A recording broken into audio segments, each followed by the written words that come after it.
বিসমিল্লাহির রহমানির রহিম। আজকে হচ্ছে 25শে জুলাই, 2025। আমাদের বার কাউন্সিল প্রিলিমিনারি ব্যাচ 2026-এর 34তম ক্লাস এবং দণ্ডবিধির দ্বিতীয় ক্লাস। তো কতদিন আমরা 28 ধারা পর্যন্ত আলোচনা করেছিলাম। 28 ধারা হচ্ছে নকল করা বা কাউন্টারফেক্ট। আজকে আমরা পড়া শুরু করব 29 ধারা থেকে। দেখেন, দণ্ডবিধির 29 ধারায় দলিলের সংজ্ঞা দিয়েছে। দেখেন, দলিল আহ, সাক্ষ্য আইনের 3 ধারায় কিছু লেখা লাগবে না, আগে পড়েন এই বই যেভাবে পড়ি এইভাবে দেখেন। সাক্ষ্য আইনের 3 ধারায় আন্ডারলাইন করেন। সাক্ষ্য আইনের 3 ধারায় ও দণ্ডবিধির 29 ধারায় ডকুমেন্টের সংজ্ঞা দেওয়া হয়েছে। অর্থাৎ যদি আপনাকে বলে যে দলিলের সংজ্ঞা দেওয়া হয়েছে কত ধারায়, দণ্ডবিধির 29 ধারায় আর সাক্ষ্য আইনের 3 ধারায়।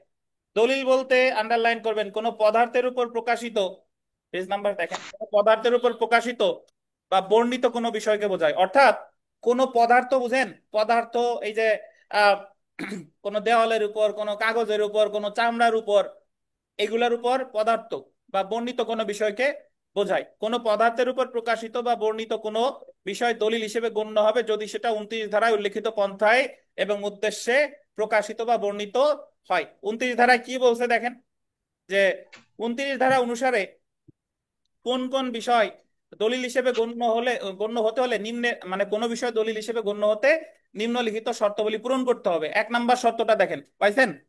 আন্ডারলাইন করেন, কোন পদার্থের উপর প্রকাশিত বা বর্ণিত হতে হবে। যদি দলিল হতে হয় তাহলে অবশ্যই সেটা প্রকাশিত হবে কিসের উপরে? পদার্থের উপরে। আচ্ছা, উক্ত বিষয় উক্ত পদার্থের উপর প্রকাশ বা বর্ণনা করা হয়েছে, গোল দিবেন কোন অক্ষর, অক্ষর শব্দটার বৃত্ত দেন, অক্ষর, সংখ্যা বৃত্ত দেন, চিহ্ন বৃত্ত দেন চিহ্নের সাহায্যে। তাহলে কোন পদার্থের উপরে কিসের লেখা থাকবে? অক্ষর, সংখ্যা, অথবা কি চিহ্ন। অক্ষর তো বুঝেন, এই যে ক খ গ ঘ এবিসিডি যা। সংখ্যা তো 1 2 3 4 5 6। আর চিহ্ন ওই যে অ্যারো চিহ্ন বা বিভিন্ন স্টার চিহ্ন, বিভিন্ন যে চিহ্ন, এগুলা সাহায্যে বা উক্ত পন্থা সময়ের একাধিক পন্থা, অর্থাৎ শুধু অক্ষর থাকতে পারে, শুধু সংখ্যা থাকতে পারে, শুধু চিহ্ন থাকতে পারে, বা এগুলোর সমন্বয়ে হতে পারে। উক্ত বিষয় লিপিবদ্ধ করার উদ্দেশ্যে উক্ত পন্থাসমূহ ব্যবহার করার অভিপ্রায় ছিল বা ব্যবহৃত হতে পারে। মানে যখন এই জিনিসটা লিপিবদ্ধ করা হচ্ছে, কোনো পদার্থের উপরে কোনো সংখ্যা লেখা হচ্ছে বা কোনো অক্ষর লেখা হচ্ছে, তখন একটা উদ্দেশ্য আছে যে ভবিষ্যতে এটা ব্যবহৃত হতে পারে। বুঝছেন? তো সাক্ষ্য আইনের 3 ধারায় উক্ত দলিলের সংজ্ঞায় সকল গুরুত্বপূর্ণ পদার্থ অন্তর্ভুক্ত করা হয়েছে যার উপর লেখার মাধ্যমে প্রচলিত ছাপ চিহ্নের অন্য কোনো ধরন দ্বারা মানুষের, আন্ডারলাইন করবেন, মানুষের চিন্তা বর্ণনা করা হয়। লিখিত যে কোনো জিনিস, আন্ডারলাইন করবেন, লিখিত যে কোনো জিনিস দলিল। মুদ্রিত, মুদ্রিত মানে হচ্ছে মুদ্রণ করা, প্রিন্ট করা, ধরেন লিথোগ্রাফ কৃত। লিথোগ্রাফ এক ধরনের মুদ্রণ আর কি। ফটোগ্রাফ কৃত সমস্ত শব্দই দলিল। কোন বই, আন্ডারলাইন করেন, মানচিত্র আন্ডারলাইন করেন, পরিকল্পনা দলিল। কোন ধাতু, ধাতু বুঝেন? ধরেন যারা বাইক চালান, বাইকের দেখবেন যে চেসিস নাম্বার আছে, ইঞ্জিন নাম্বার আছে, তাহলে ওটা কিসের উপর লেখা? ধাতুর উপর লেখা, তাহলে ওটা একটা দলিল। বুঝছেন? নর্মালি আমরা কিছু সংখ্যক লোকের ধারণা যে দলিল বলতে বোঝায় যে বাসা বাড়িতে যে জমি জমার যে দলিল আছে বড় বড় কার্টিস কাগজে বা স্ট্যাম্প, ওইগুলাই দলিল বুঝি। পড়াতে গিয়ে অনেকের মনোভাব আমি বুঝছি যে তারা ভাবে যে দলিল বোধহয় ওইটাই, বাট দলিল, দণ্ডবিধি বা সাক্ষ্য আইনে যে দলিল, আপনারা যে বই পড়তেছেন এটা একটা দলিল। আপনি যে প্যাডে লিখতেছেন ওটা একটা কি? দলিল। ইভেন যদি কেউ ওই যে ভালোবেসে শখে পড়ে দুঃখে কষ্টে গায়ে ট্যাটু আকারে বিশেষ নাম লেখে বা চিহ্ন লেখে, তাহলে ওইটাও একটা কি? দলিল। কারণ পদার্থের উপর লেখছে। বুঝছেন? তার মানে দলিল মানে এই না যে শুধু স্টাম্পের উপর লেখছে বা কার্টিস পেপারের উপরে লেখছে। কোনো পদার্থের উপর সংখ্যা চিহ্নের মাধ্যমে কিছু লেখা হলেই সেটা কি হিসেবে গণ্য হবে বলে?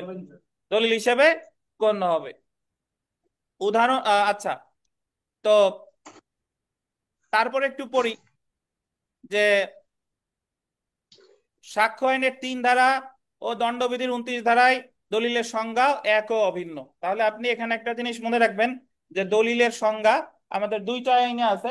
একটা হলো সাক্ষ্য আইনের 3, আর একটা হলো দণ্ডবিধির 29, দুইটা সংজ্ঞাই হুবহু একই টাইপের কথা লেখা। উদাহরণ যদি আমরা পড়ি, দেখেন, আহ কোনো চুক্তির শর্তাবলী ব্যক্ত করে কোনো লেখা যা চুক্তির সাক্ষ্য হিসেবে ব্যবহার করা যেতে পারে, এমন লেখা যখন পদার্থের উপর যেমন কোনো কাগজে প্রকাশিত বা বর্ণিত হয়, তখন অনুরূপ চুক্তি দলিল মর্মে গণ্য হয়। বা দেখেন, ব্যাংকারকে দেওয়া চেক, আম মুক্তারনামার ইংরেজি হচ্ছে পাওয়ার অফ অ্যাটর্নি। আম মুক্তারনামা মানচিত্র সাক্ষ্য হিসেবে ব্যবহার করার অভিপ্রায় প্রস্তুত করা হয়েছে, যা সাক্ষ্য হিসেবে ব্যবহার করা যেতে পারে নির্দেশনা সম্বলিত কোনো বস্তু, যেমন গতিসীমা 40-এর উপরে। আমরা যখন রাস্তা দিয়ে যাই, ওখানে যে মাইলস্টোন গুলো আছে, যে খুলনা এত কিলোমিটার, বা লেখা আছে গতিসীমা এত, বা ডাইনে যান, বামে যান, আস্তে চলুন, এই সবগুলোই কি দলিল। ট্রাকের পিছনে লেখা থাকে 100 হাত দূরে থাকুন, দলিল। লেখা থাকে জন্ম থেকে জ্বলছি, ওই যে ইঞ্জিনের ওই জায়গা লেখা থাকে, ওইটাও কি দলিল।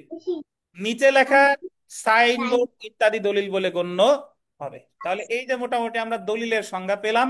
তো পরীক্ষায় যা আসতে পারে, প্রথমত আসতে পারে যে দলিল আছে দণ্ডবিধির কত ধারায়, 29 ধারায়। দলিল অবশ্যই কিসের, কোনো পদার্থের উপরে লিখতে হবে, কিসের সাহায্যে? অক্ষর, সংখ্যা, চিহ্ন, এইটুকু লিখতেই হবে। বুঝছেন?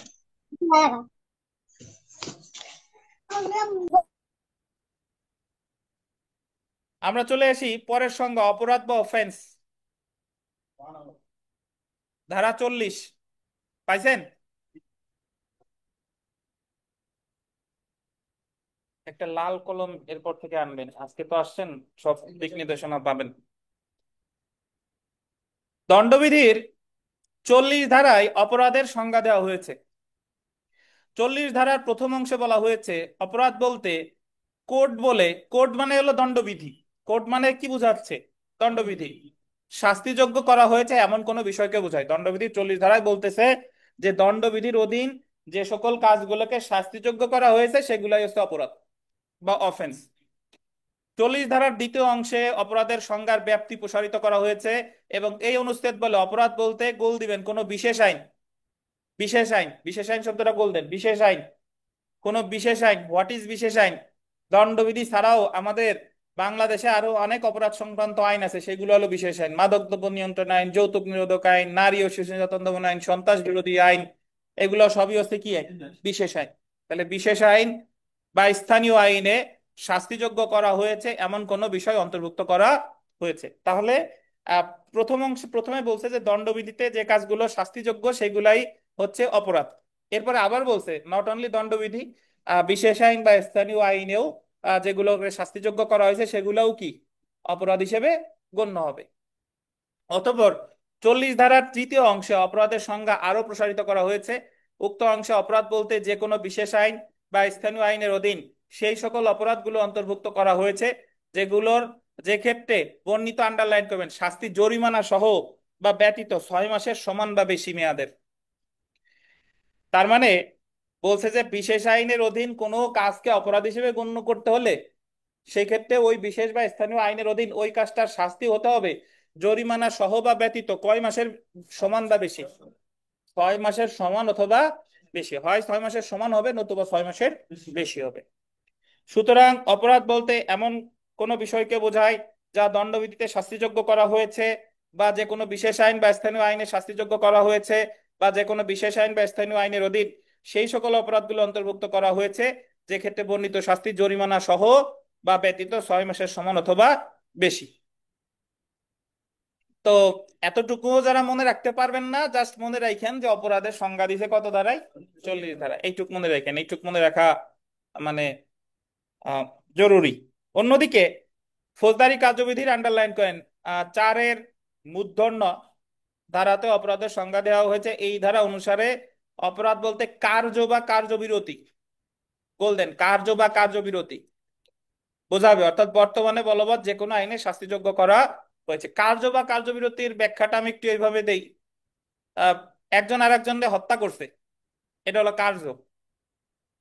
আর কার্যবিরতি কেমনে? ডাক্তারের কাছে ট্রিটমেন্টের জন্য গেছে, ডাক্তার ট্রিটমেন্ট দেয় নাই, এটা হলো কি কার্য বিরতি। বা না খাওয়াইয়া রাখছেন, এটা কি কার্যবিরতি। তাহলে কাজ করাও অপরাধ হতে পারে, আবার কি কাজ থেকে বিরত থাকাও অপরাধ হতে পারে। তো আজকে আমরা প্রথমে জানলাম দলিলের সংজ্ঞা দেওয়া হয়েছে কত ধারায় বলেন, 29। আর অপরাধের সংজ্ঞা দেওয়া হয়েছে 40 ধারায়। আমরা চলে আসি গুড ফেইথ, সরল বিশ্বাস, ধারা কত, 52। সরল বিশ্বাস অনেক বড় হাতিয়ার।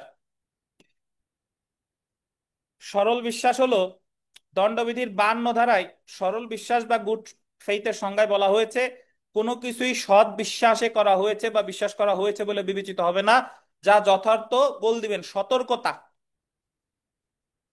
ও মনোযোগ ব্যতি রেখে করা হয়েছে বা বিশ্বাস করা হয়েছে। ইংরেজিটা একটু পড়ি তারপর ব্যাখ্যা দেই। Nothing is said to be done or believed in good faith which is done or believed without good due care. এই ডিউ কেয়ার শব্দটার অর্থ হলো সতর্কতা আর যথার্থ সতর্কতা আর কি। আর অ্যাটেনশন শব্দটার অর্থ কি, মনোযোগ। তাহলে ওটা ওটা মানে অ্যান্ডটা গোল্ডেন, এখান থেকে আর না, আপনার যথাযথ সতর্কতাও থাকতে হবে, আবার কি মনোযোগও থাকতে হবে। আপনি যদি কোনো কাজ করতে গিয়ে যদি যথাযথ সতর্কতা থাকে, মনোযোগ সহকারে করার পরেও যদি দুর্ঘটনা ঘটে যায়, তাহলে আপনি ওই কাজের দায় থেকে অব্যাহতি পাবেন, কারণ ওখানে ধরে নেওয়া হবে আপনার সরল বিশ্বাস ছিল। কিন্তু যদি কোনো কাজ করছেন ওখানে আপনার যথাযথ সতর্কতা ছিল না বা মনোযোগ ছিল না, তাহলে কিন্তু আপনি ফৌজদারি দায় থেকে অব্যাহতি পাবেন না, তার মানে আপনি অপরাধে দোষী সাব্যস্ত হবেন।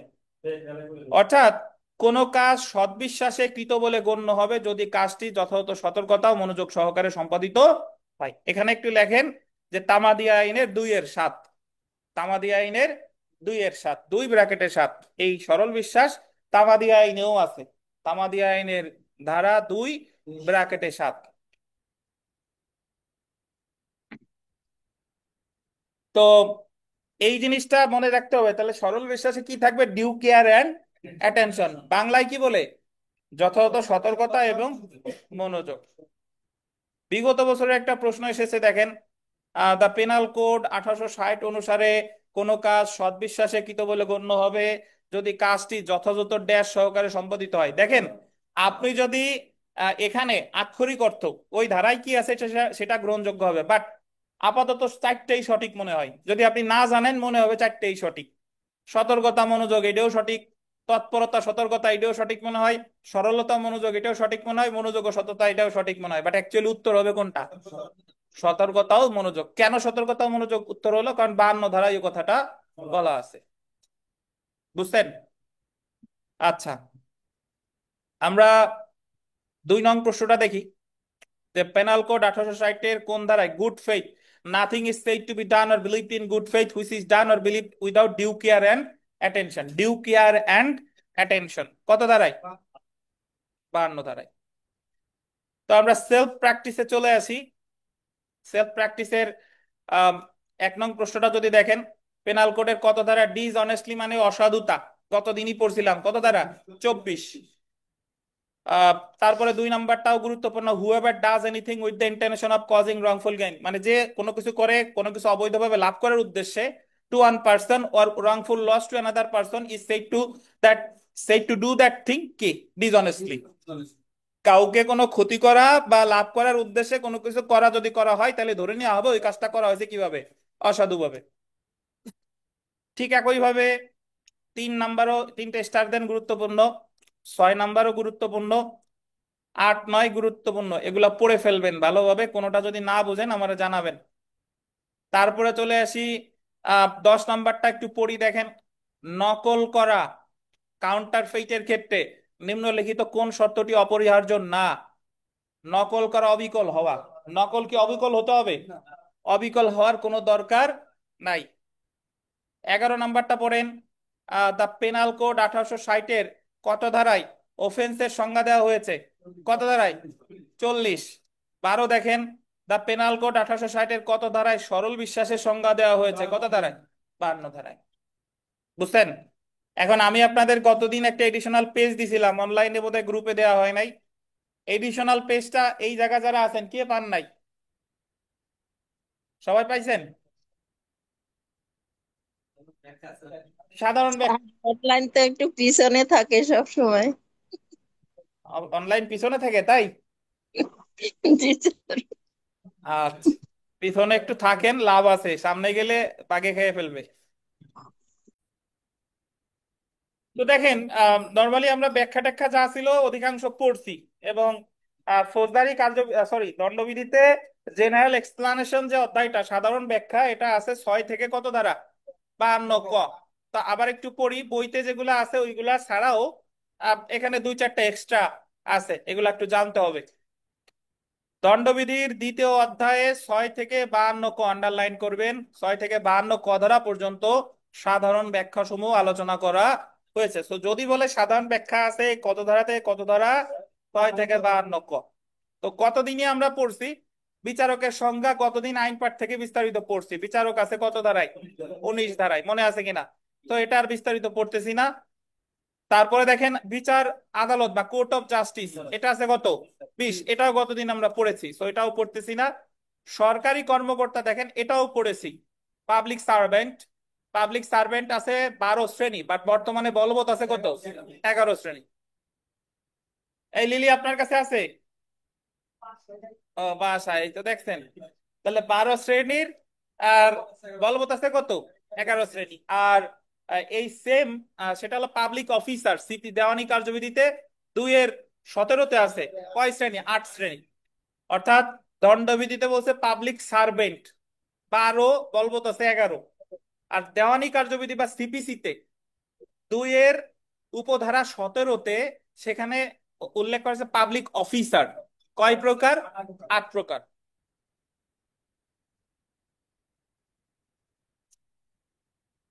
অসাধুভাবে, ডিসঅনেস্টলি, এটা পড়ছি 24। প্রতারণামূলক ভাবে, ফ্রডুলেন্টলি, এটা কত, 25, এটাও পড়ছি। তারপরে দেখেন নকল করা, কাউন্টার ফেইট, এটা পড়ছি 28, পড়ছি না, পড়ছি। দলিল আছে 29, ডকুমেন্ট, এটা তো আজকেই পড়লাম।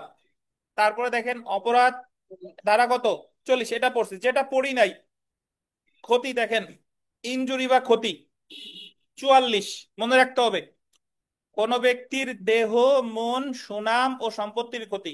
প্রশ্ন আসবে, ক্ষতি নিচে আন্ডারলাইন করেন, যে ক্ষতি বা ইনজুরি আছে কত ধারায়, 44 ধারায়। প্রশ্ন আসবে, ক্ষতি বলতে কিসের ক্ষতি বোঝায়, দেহের ক্ষতি, মনের ক্ষতি, সুনামের ক্ষতি। এই নির্মল, দেহের ক্ষতি তো বুঝলাম, মনের ক্ষতি কেমনে করে?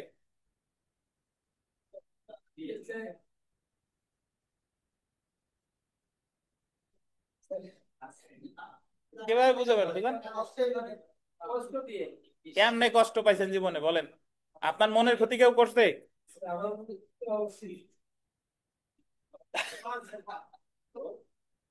দেহ, মন, সুনাম এবং সম্পত্তির ক্ষতি। দেখেন, দেহের ক্ষতি শারীরিকভাবে আঘাত করা। মনের ক্ষতি হতে পারে আপনার একজন ভয় দেখাইছে, জারি দিছে যে থাপড়ায় দাঁত ফেলাই দিব বা হত্যা করব, আপনার এখনো করে নাই কিন্তু হুমকি দিছে, এটাই তো মানসিক ভাবে আপনি ক্ষতির সম্মুখীন। আচ্ছা, সুনাম, আপনার রে নিয়ে একজন আজে বাজে কথা বলছে, এটা হচ্ছে কি, সুনামের ক্ষতি। আর সম্পত্তি তো আপনার ঘরে আগুন ধরাই দিছে, আপনার মোটর সাইকেল নিয়ে গেছে, চুরি করে নিয়ে গেছে, এটাই হচ্ছে কি, সম্পত্তির ক্ষতি। তারপরে দেখেন, জীবন বা লাইফের সংজ্ঞা দিছে 45 ধারায়, আন্ডারলাইন করেন। ভিন্নতর কিছু না বোঝালে জীবন বলতে মানুষের জীবন বুঝাবে। পরীক্ষায় প্রশ্ন আসবে যে দণ্ডবিধির 45 ধারায় জীবন বলতে কাকে বোঝানো হয়েছে, মানুষের জীবন। পুরুষ না স্ত্রী, উভয়, জি। তো বছর মাস দেখেন, ইয়ার মান্থ, ধারা 49, এখানে বলছে যে দণ্ডবিধিতে বছর মাস হিসাব করা হবে ব্রিটিশ ক্যালেন্ডার অনুসারে, গণনা করা হবে ব্রিটিশ ক্যালেন্ডার। কি ক্যালেন্ডার, ব্রিটিশ ক্যালেন্ডার। এখানে একটু স্টার দিয়ে লেখেন যে তামাদি আইনের 25 ধারা অনুসারে, তামাদি আইনের 25 ধারা অনুসারে।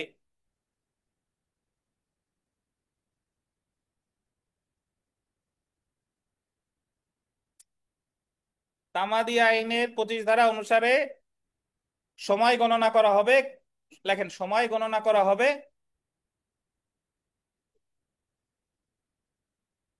গ্রেগরিয়ান ক্যালেন্ডার অনুসারে। গ্রেগরিয়ান, গয় রফলা একার, গয় রফলা একার, গ, রয় রশ্মি,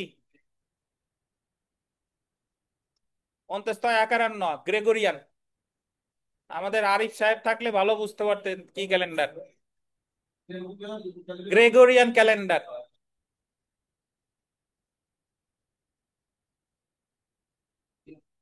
তাহলে দণ্ডবিধিতে কি ক্যালেন্ডার? British calendar. কত ধারা? 49। একটু আর বলেন। সৌদি আইন অনুসারে কি ক্যালেন্ডার? Gregorian calendar. কত ধারা? 25 ধারা। তারপরে দেখেন, হলফ বা শপথ, ওথ, ধারা 51, সরকারি কর্মচারী বা বিচারালয়ের সামনে ঘোষিত বক্তব্য। জাস্ট এখানে এইভাবে প্রশ্ন আসতে পারে যে হলফ বা শপথ বা ওথ সম্পর্কে আলোচনা করছে কত ধারায়? 51 ধারায়। এবং এভাবে আসতে পারে যে দণ্ডবিধি অনুসারে হলফ বা শপথ কাদের সামনে পড়া যাবে? সরকারি কর্মচারী বা বিচারালয়, যেখানে সরকারি কর্মচারী আইদার পাবলিক অফিসার আর বিচারালয় যেখানে বিচার কার্যক্রম অনুষ্ঠিত হয়। সবশেষে দেখেন, সরল বিশ্বাস। সরল বিশ্বাস হচ্ছে আপনার গুড ফেইথ। আর কোনো কিছু সৎ বিশ্বাসে করা হয়েছে বা বিশ্বাস করা হয়েছে বলে বিবেচিত হবে না, যা যথার্থ সতর্কতা ও মনোযোগ, ডিউ কেয়ার এন্ড অ্যাটেনশন ব্যতিরেকে করা হয়েছে বা বিশ্বাস করা হয়েছে। বুঝছেন? তো আমরা এই 6 থেকে 52 ক পর্যন্ত অনেক সংজ্ঞা টঙ্গা আছে, বাট আমরা কিন্তু সব পড়ি নাই। এই যতগুলো পড়ছে এইগুলোই এনাফ, এর বাইরে আপনার পড়ার প্রয়োজন নাই। তো তার মধ্যে আমরা 19-এ পড়ছিলাম জজ, 20-এ পড়ছিলাম বিচার আদালত, 21-এ পড়ছিলাম সরকারি কর্মকর্তা, নাকি? 22 পড়ি নাই। 23-এ পড়ছি রংফুল গেইন, রংফুল লস। 24-এ পড়ছি ডিসঅনেস্টলি। 25-এ পড়ছি ফ্রডুলেন্টলি। 28-এ পড়ছি নকল। 29-এ পড়ছি ডকুমেন্ট। 29-এ পড়ছি কি? ডকুমেন্ট। 40-এ পড়ছি অপরাধ, নাকি? 44-এ পড়লাম ক্ষতি। 45-এ পড়লাম জীবন। 45-এ জীবন। 49-এ পড়লাম বছর, মাস, ব্রিটিশ ক্যালেন্ডার। 51-তে পড়লাম শপথ। আর 52-তে কি বললাম? Good faith with due care and attention থাকতে হবে। সো এইগুলো এইগুলো মনে রাখবেন। যার পড়তে ইচ্ছা করবে না, সে আমাদের এই ভিডিওটা চালাই শুনবেন। ঘুম না আসলে ভিডিও চালাই শুনবেন, দেখবেন যে অটোমেটিক্যালি ঘুম এসে যাবে। মানে আমাদের মস্তিষ্ক নর্মালি দেখবেন ঘুম আসে না। যারা ইসলাম ধর্মাবলম্বী দেখবেন কি সূরা বা ওয়াজ একটা চালাই দিচ্ছেন, দেখবেন যে অটোমেটিক্যালি ঘুম এসে গেছে। ওই সময় ওই জিনিস আর শয়তান এসে আপনাদের প্ররোচনা দেবে যে এটা আর শোনার দরকার নাই, তুই ঘুমা। তো এটাও তাই, যখন ঘুম আসবে না তখন পড়া চালাই দিবেন, দেখবেন যে অটোমেটিক্যালি ঘুম এসে গেছে।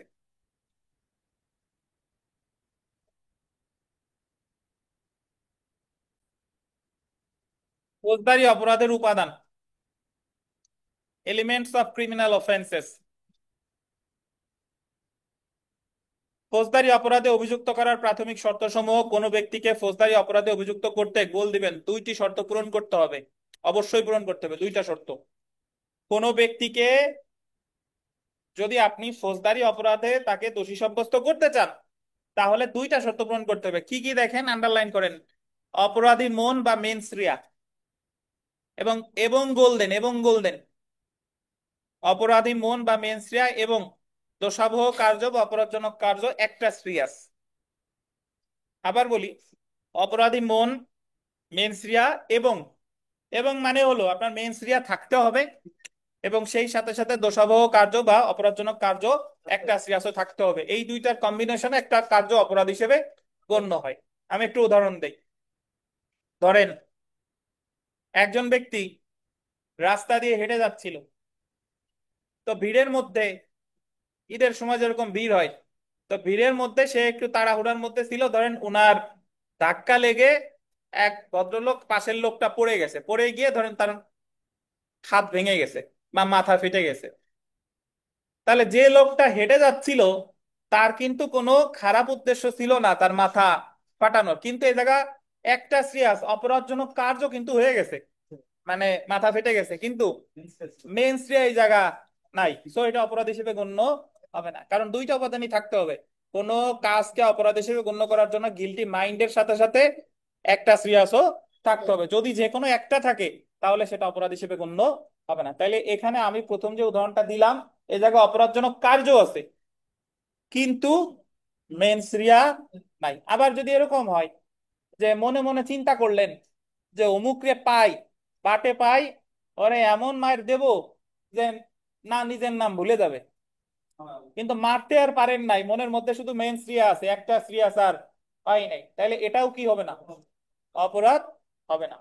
তাহলে একটা জিনিস খেয়াল করবেন যে কোনো কার্য অপরাধ হিসেবে গণ্য হতে হলে উপাদান লাগবে কয়টা? দুইটা। একটা হলো মেন স্ত্রিয়া বা দোষী মন, আর হলো একটা শ্রিয়াস বা অপরাধজনক কার্য। যে কোনো একটা যদি থাকে হবে না। আচ্ছা, অপরাধ মন, মেনস্রিয়া এবং দোষাবহ কার্য বা অপরাধজনক কার্য একটা সিরিয়াস অর্থ। মেনস্রিয়া হলো, আন্ডারলাইন করবেন, ল্যাটিন শব্দ, যার অর্থ হলো, আন্ডারলাইন করবেন, গিলটি মাইন্ড বা অপরাধী মন। অন্যদিকে একটা শ্রিয়াস অর্থ হলো দোষাবহ কার্য বা অপরাধজনক কার্য। একটা শ্রিয়াস এবং মেনস্রিয়া, ল্যাটিন ম্যাগজিম, আন্ডারলাইন করবেন, একটাস নন ফেসিট রিয়াম নিসি মেনসিট রিয়া, নীতির উপর প্রতিষ্ঠিত, যার অর্থ হলো, আন্ডারলাইন করবেন, অভিপ্রায় এবং কর্ম উভয়ের সংযোগে অপরাধের সৃষ্টি হয়। আপনি কোনো কাজকে যদি অপরাধ বলতে চান, তাহলে অভিপ্রায়ও থাকতে হবে আর কর্ম থাকতে হবে। বা কোনো কাজের অভিপ্রায় অপরাধমূলক না হলেও তার জন্য কোনো ব্যক্তিকে অপরাধী সাব্যস্ত করা যাবে না, কারণ যতক্ষণ পর্যন্ত না অপরাধজনক মন নিয়ে কোনো কার্য সম্পাদন করা হয়, তা কোনো অপরাধ সৃষ্টি করে না। কোনো ব্যক্তিকে কোনো ব্যক্তিকে অপরাধে অভিযুক্ত করার ক্ষেত্রে প্রথমত দেখতে হবে উক্ত ব্যক্তি অপরাধজনক কার্যটি, আন্ডারলাইন করবেন, সম্পাদন করেছে কিনা। আন্ডারলাইন করবেন, করার উদ্যোগ গ্রহণ করেছে কিনা, মানে সে সম্পাদনও করতে পারে বা ওই কাজটা করার কি নিতে পারে, সম্পাদন করেছে কিনা বা উদ্যোগ গ্রহণ করেছে কিনা। লাইন বাই লাইন যখন পড়বো সেটা মিলাবেন, যে জায়গায় আন্ডারলাইন করতে বলবো ওটা করবেন। কিন্তু উক্ত অপরাধজনক কার্যটি অপরাধজনক মন নিয়ে সম্পাদন করেছে কিনা, এবং উক্ত অপরাধজনক কার্যটি অপরাধজনক মন বা মেনস্রিয়া ইয়ে সম্পাদন করেছে কিনা। উদাহরণটা পড়লে আরো ক্লিয়ার হয়ে যাবে। দেখেন, বি কে হত্যার অভিপ্রায় এ এর ছিল, মানে এ একজন ব্যক্তি, সে হত্যা করতে চাইছিল কাকে? বি কে। শুধুমাত্র এই অভিপ্রায় থাকার কারণে এ কোনো অপরাধ করেনি, যতক্ষণ পর্যন্ত না সে উক্ত অভিপ্রায় অনুযায়ী কোনো কার্য করে। শুধু মনে মনে ভাবলেই এখন পর্যন্ত কোনো অপরাধ করে নাই। যেমন এ বি এর দিকে গুলি করে, যদি গুলির কারণে বি মারা যায়, তাহলে এ দণ্ডবিধির 302 ধারায় দণ্ডিত হবে। কিন্তু এ বি কে হত্যা করতে ব্যর্থ হয়, তাহলেও হত্যার উদ্যোগের জন্য এ 307 ধারায় দণ্ডিত হবে। আমরা বিগত বছরের একটা প্রশ্ন আসছে,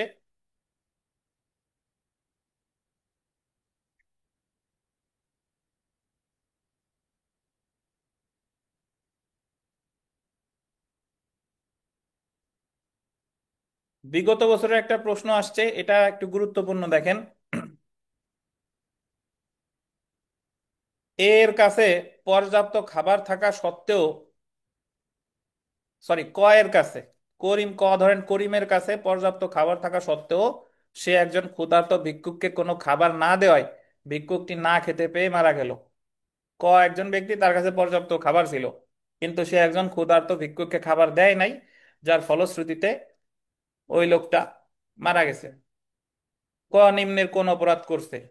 তো আপনি এখানে আবেগ দিয়ে বিবেচনায় করলে উত্তর বলবেন যে হত্যা করছে বা হত্যা চেষ্টা করছে।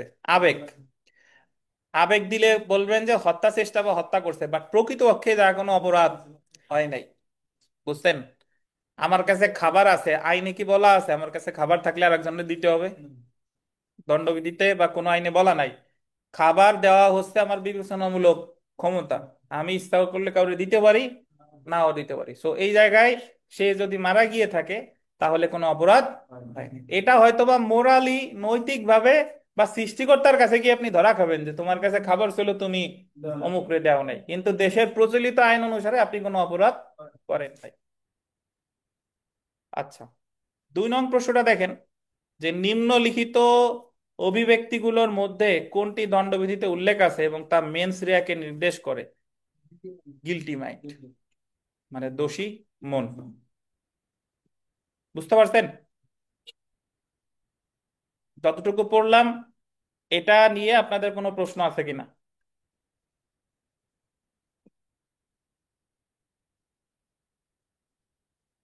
সাথে কি নামাজ পড়া যাবে না? ফাঁকা আছে একটু?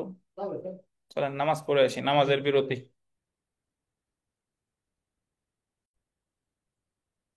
ফৌজদারি অপরাধের ক্ষেত্রে পরার্থ দায়। পরার্থ, ভিকারিয়াস লাইবিলিটি ইন ক্রিমিনাল অফেন্স। পরার্থ দায় বা এই যে ভিকারিয়াস লাইবিলিটি ইন ক্রিমিনাল অফেন্স দ্বারা আসবে আস্তে আস্তে, শোনেন। তো পরার্থ দায় বিধানটা আসলে কি? সাধারণত ফৌজদারি অপরাধের ক্ষেত্রে যিনি অপরাধ করে, যিনি কার্যটা সংগঠন করে, তিনি শাস্তি ভোগ করেন বা তার দায় থাকে।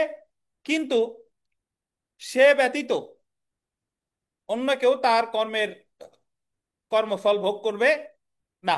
উদাহরণস্বরূপ, ধরেন পিতা যদি কোনো অপরাধ করে, তাহলে পিতাই শাস্তি ভোগ করবে, পিতার জন্য কিন্তু পুত্র শাস্তি ভোগ করবে না। এটাই সাধারণ নিয়ম। পিতা হত্যা করলে পিতাই, খুনের দায় পিতার, ওই জন্য সন্তানের কোনো দায় নাই।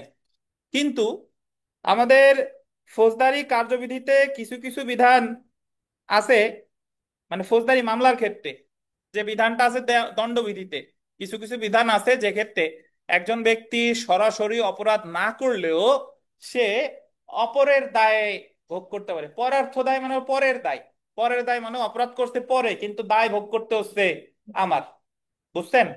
এবং এটাকে বলে ক্রিমিনাল, মানে ভিকারিয়াস লাইবিলিটি। ভিকারিয়াস লাইবিলিটি যখন, আপনারা হয়তো বা মনে নেই, এলএলবি যারা 2 ইয়ার্স পাস কোর্স, আপনাদের কি ল অফ টর্ট ছিল? আপনাদের টর্ট ছিল না, বাট অনার্সে বোধহয় ল অফ টর্ট আছে। ল অফ টর্টের একটা অধ্যায়ই আছে ভিকারিয়াস লাইবিলিটি, বুঝছেন? তো তাহলে একটু পড়ি।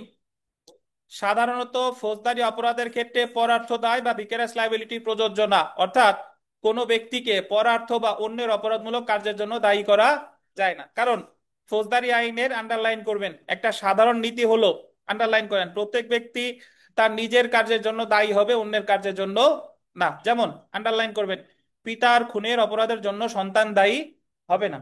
কিন্তু কিছু ব্যতিক্রম প্রেক্ষাপটে, আন্ডারলাইন করেন, কিছু ব্যতিক্রম প্রেক্ষাপটে দণ্ডবিধির অধীন পরার্থ দায় বা ভিকারিয়াস লাইবিলিটি প্রযোজ্য করা হয়েছে। যেমন পিতা এবং পুত্রের গোল দিবেন পূর্ব পরিকল্পনা অনুযায়ী পুত্র গুলি করে কোনো ব্যক্তিকে খুন করলে উক্ত ক্ষেত্রে পিতা বা পুত্র উভয়ই হবে, যদিও পিতা গুলি করেনি। অর্থাৎ সাধারণ যে নিয়ম সেটা হলো পরার্থ দায় প্রযোজ্য না, বাট আমাদের দণ্ডবিধিতে কিছু কিছু বিধান আছে পরার্থ দায় সংক্রান্ত।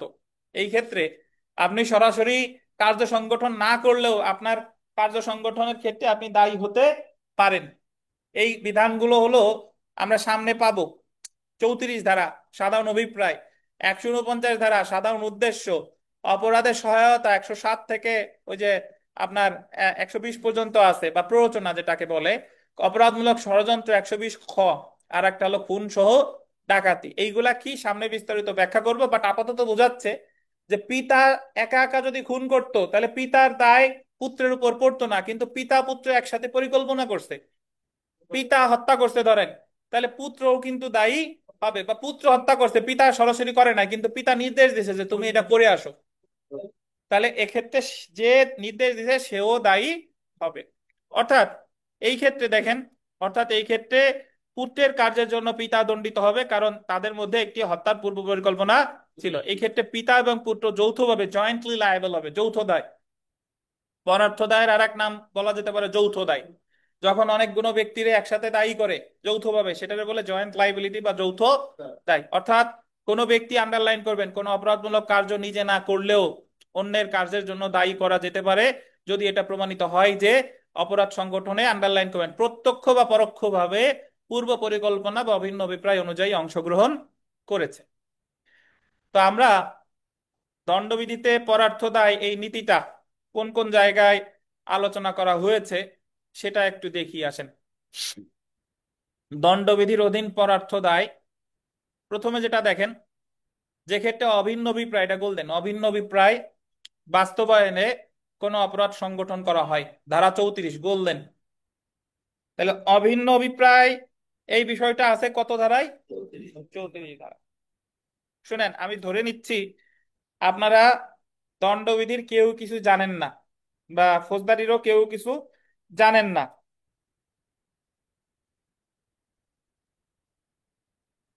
তো যে জিনিসটা মনে রাখবেন সেটা হলো, আগে আমরা 34টা বুঝি, 34 সামনে আমরা পড়বো, বাট একটু এখানে একটু ধারণা দিয়ে যাই।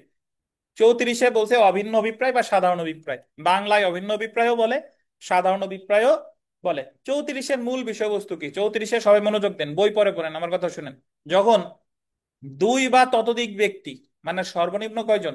দুইজন, সর্বোচ্চ কোনো সীমা নাই, যখন দুই বা ততোধিক ব্যক্তি পূর্ব পরিকল্পনা অনুসারে, মানে তাদের মধ্যে একটা পরিকল্পনা ছিল। আমরা এই জায়গায় কয়জন আছি?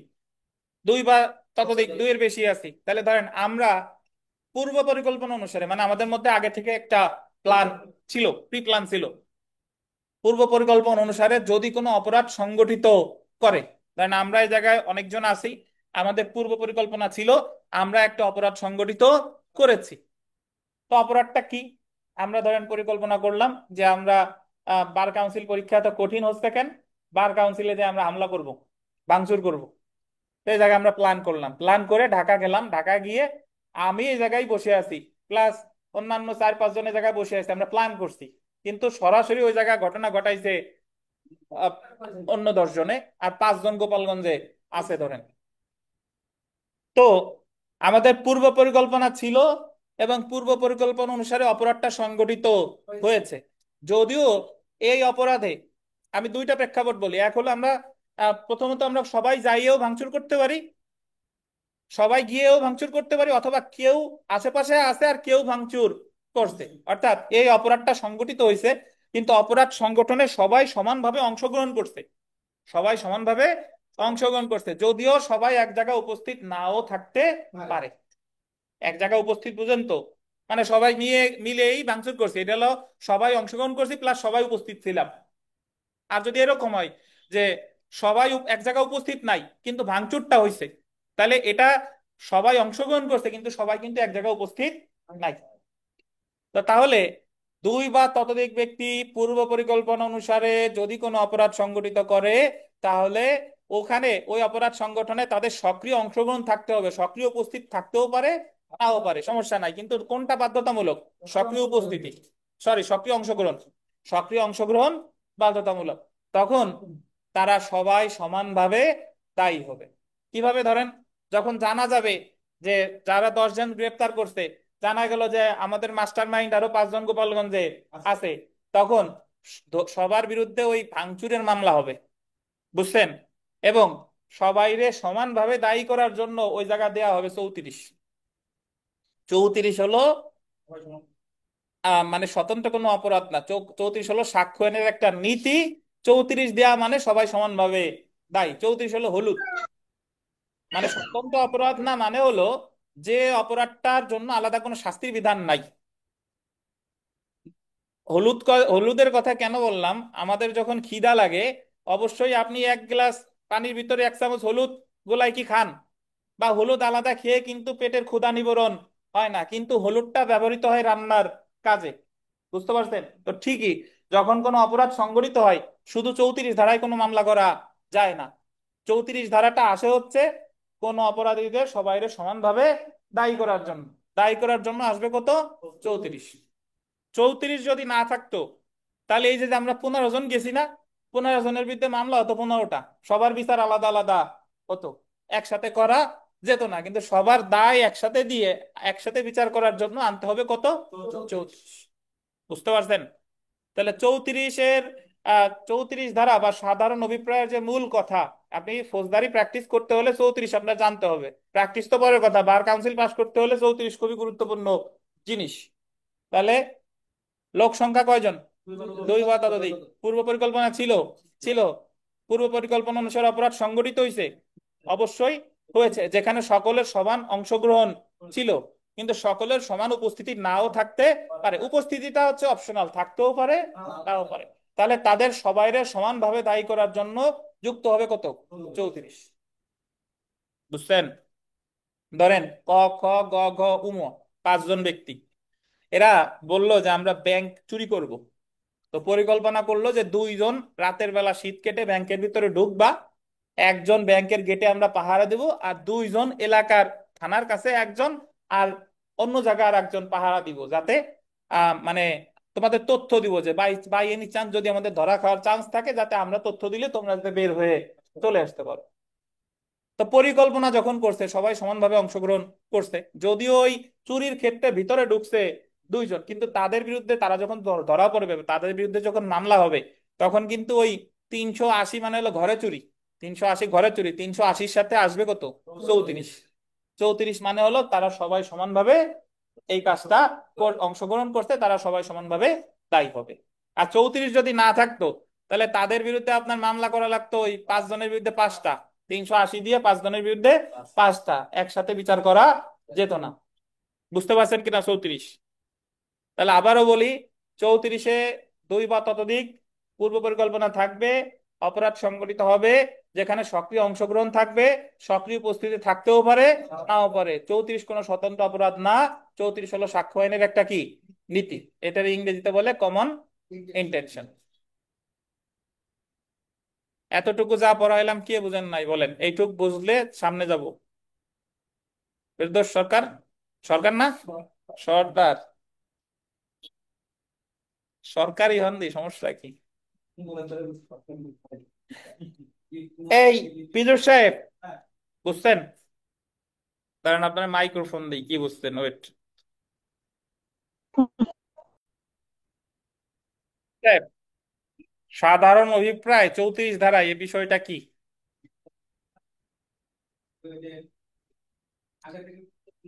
হুম, হুম, হুম, হুম।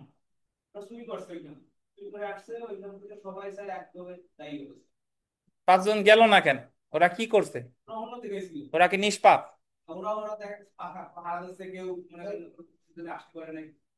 জি, মানে 2 বা ততোধিক ব্যক্তি পূর্ব পরিকল্পনা থাকবে, অপরাধ সংগঠিত হবে, সবাই এক জায়গায় থাকতেও পারে নাও থাকতে পারে, বাট অপরাধে সবাই সমানভাবে অংশগ্রহণ করবে, এই হলো 34।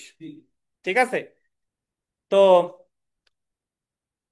যদি এইভাবে চিন্তা করেন, আহ আচ্ছা আগে 149 পড়িনি, দেখেন 2 নাম্বারটা দেখেন, সাধারণ উদ্দেশ্য, গোল্ডেন, সাধারণ উদ্দেশ্য বা অভিন্ন উদ্দেশ্য দুইটা একই। সাধারণ উদ্দেশ্য বাস্তবায়নে কোন অপরাধ সংগঠন করা হয়, ধারা গোল্ডেন 149।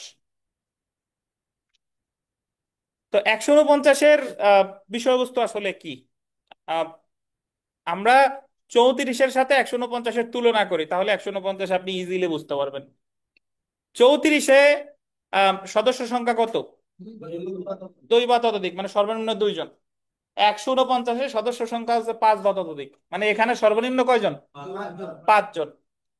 34-এ প্রি প্ল্যান থাকে, প্রি প্ল্যান মানে বুঝেন, পূর্ব পরিকল্পনা থাকে, কিন্তু 149-এ পূর্ব পরিকল্পনা থাকে না, ওই কাজটা হয় ইনস্ট্যান্টলি। বুঝতে পারছেন? 149-এ হয় ইনস্ট্যান্টলি, আর এই জায়গায় 34-এ ছিল সক্রিয় অংশগ্রহণ, সক্রিয় উপস্থিতি থাকতেও পারে নাও পারে, কিন্তু 149-এ থাকতে হবে সক্রিয় উপস্থিতি, সক্রিয় অংশগ্রহণ থাকতেও পারে নাও পারে। আমি উদাহরণ দিলে আপনারা বুঝবেন। ধরেন গতদিন আমরা আমাদের আশেপাশের ঘটনা দিয়েই উদাহরণটা দেই। গতদিন আহ, যখন 16ই জুলাই এনসিপির নেতারা তারা এখানে সমাবেশ করতে আসলো, তো তখন তারা তো উস্কানিমূলক বক্তব্য দিছে, দেওয়ার পরেও তারা তো এর আগে থেকে উস্কানিমূলক কথাটা বলে আসতেছিল, আর গোপালগঞ্জবাসী এমনিতেও পরিকল্পনা করে আছে যে যদি তারা আসে এদেরকে ধরা হবে। তো এখন সবাই কিন্তু পরিকল্পনা করে ছিল না, সাধারণ নাগরিক যারা কিছু লোক সংখ্যক লোক ছিল যে এদেরকে হামলা করা হবে। তাহলে যারা ওই পূর্ব পরিকল্পনা করছিল এবং হামলা করছে, তাদেরকে দায়ী করার জন্য আসবে হলো কত, 34। বুঝছেন? আর যখন 100 জন বাঙালি ধাওয়া দেয়, তার সাথে বাকি 200 জন আবেগে যোগ দেয় ওই মুহূর্তে, তারা জানেও না। ওই যে একটা ছেলের কথা বললাম না, যে ও গেছে আবেগে, যে ও কিন্তু ওই প্রি প্ল্যানের অংশ ছিল না। 100 জন গেছে ওই সাথে 200 জনও গেছে, এরা কিন্তু ওই প্রি প্ল্যানের অংশ না, বাট ও কিন্তু ওই 200 জন কিন্তু ওই 100 জনের সাধারণ উদ্দেশ্য সম্পর্কে অবগত। এদের সাথে আমি গেছি, আমি জানি যে সামনে একটা ভাঙচুর হতে পারে, আমি ভাঙচুরে অংশগ্রহণ নাও করতে পারি, আমি ওদের সাথে দাঁড়াই ছিলাম, জেনে শুনে দাঁড়াইছিলাম। ভাঙচুর 100 জন করতে, বাকি 200 জন তাদের উদ্দেশ্য সম্পর্কে জ্ঞাত থেকে তাদের সাথে উপস্থিত ছিল, তারা সরাসরি অংশগ্রহণ করে নাই কিন্তু সবাই ওই জায়গা উপস্থিত ছিল। তাহলে এই মামলায়, ভাঙচুরের মামলায় দায়ী করার ক্ষেত্রে যারা প্রি প্ল্যান করে গেছে তাদেরকে দায়ী করার জন্য আসবে কত? 34। আর যাদের প্রি প্ল্যান ছিল না তাদের দায়িত্ব করার জন্য আসবে কত? 149। বুঝছেন? তাহলে একই মামলায় 34ও থাকতে পারে, একই মামলায় কি 149ও থাকতে পারে। বুঝতে পারছেন? তো এ হলো মূল কথা। এখন 34 আর 149-এর মধ্যে বেসিক যে পার্থক্য, দুইটা পার্থক্য বোঝা যায়। একটা হলো সংখ্যাগত, ওই জায়গা 2, এই জায়গা হলো 5।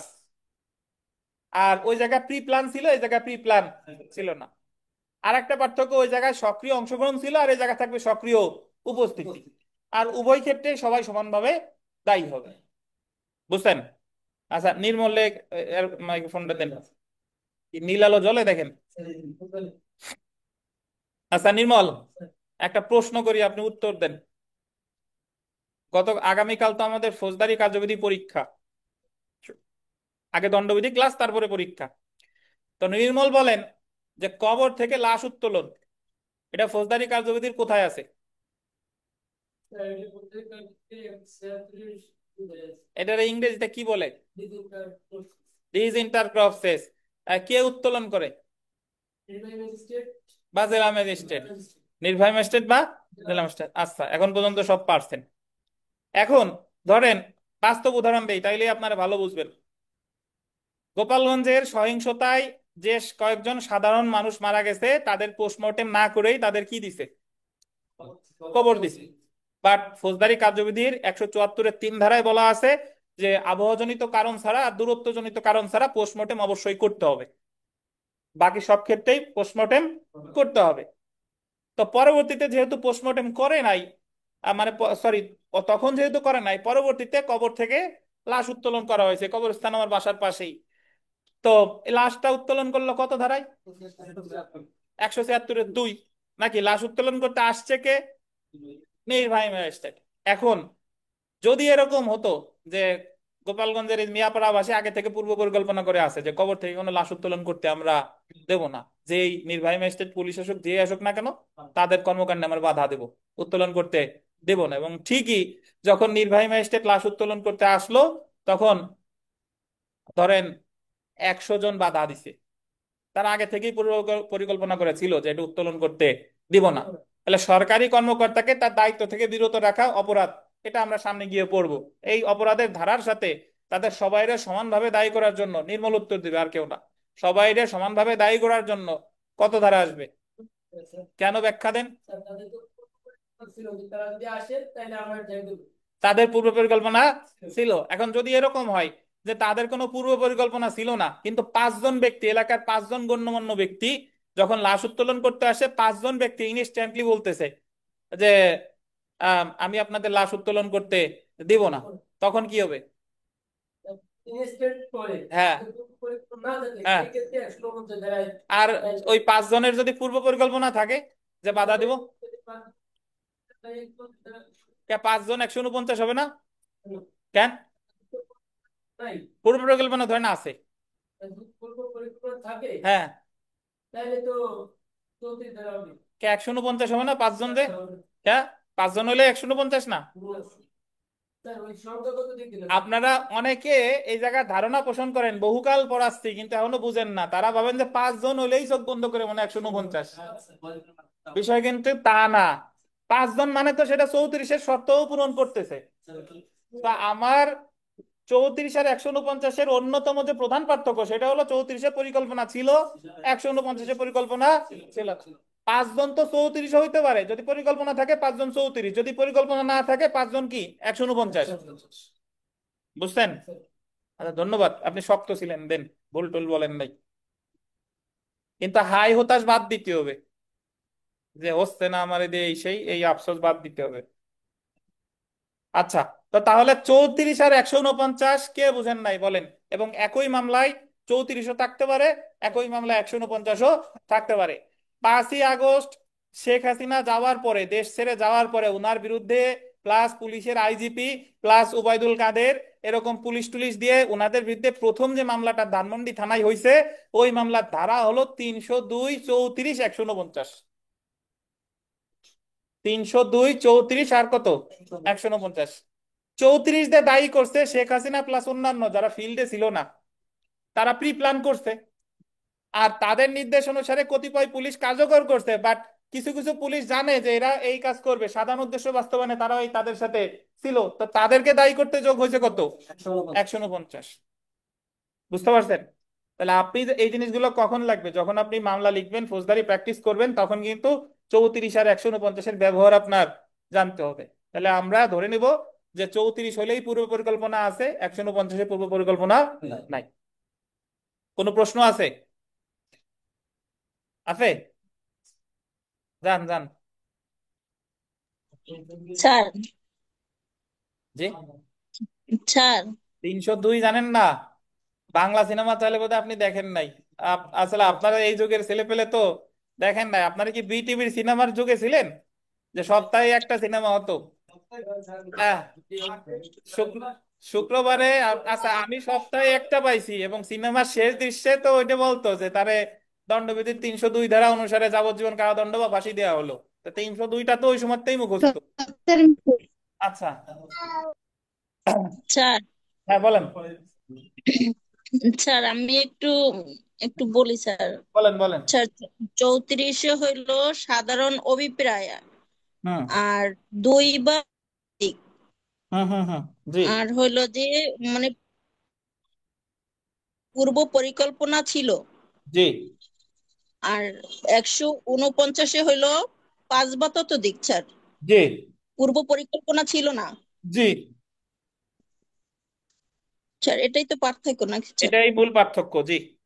আর একটা জি। পার্থক্য হচ্ছে 34-এ সক্রিয় অংশগ্রহণ থাকে, আর 149-এ থাকে সক্রিয় উপস্থিত।